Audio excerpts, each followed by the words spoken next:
Canada is considered as one of Britain's best conducted colonies. This led to them being the first nation in the Commonwealth. However, like many other members in the British Empire, they also had their own full-scale armed rebellion. And this even led to the declaration of an independent nation known as the Republic of Canada. Our story starts in the early 1800s when tensions between Upper and Lower Canada and the British government began rising. Remember, during this time, the Canadian colonies were not one colony. Instead, they were a collection of separate colonies that, when formed together, would make up British North America. The Canadian colonies wanted reforms because of the large amounts of corruption and the lack of democracy in the government. In Upper Canada, the Family Compact ran without democracy and was ran completely on corruption. The main critic of the Family Compact was one William Lyon Mackenzie King, with his followers. In Lower Canada, tensions between Francophones, or French-speaking people, and the government of Anglophones, or English-speaking people, just couldn't agree on anything.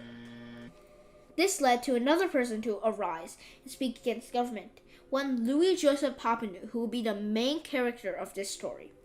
Soon after, Papineau started leading the Patriots and founded the group. The Patriots were an anti-British government organization that its end goal was to end up overthrowing the British government and creating a new one. However, soon the Patriots began protesting and British soldiers fired on the protesters.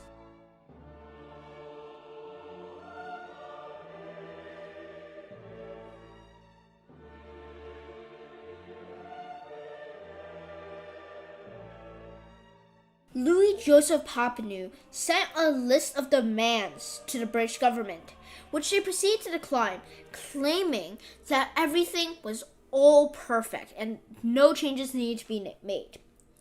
Over the following 5 years, tensions between the people and the government began to rise.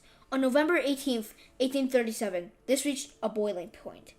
The Lower Canadian government made an attempt to arrest Papineau for basically just being annoying.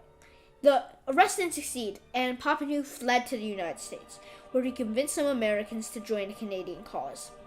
In Lower Canada, the rest of Papineau's supporters resisted government efforts to round him up and throw him in prison, and soon would start an armed rebellion against the government.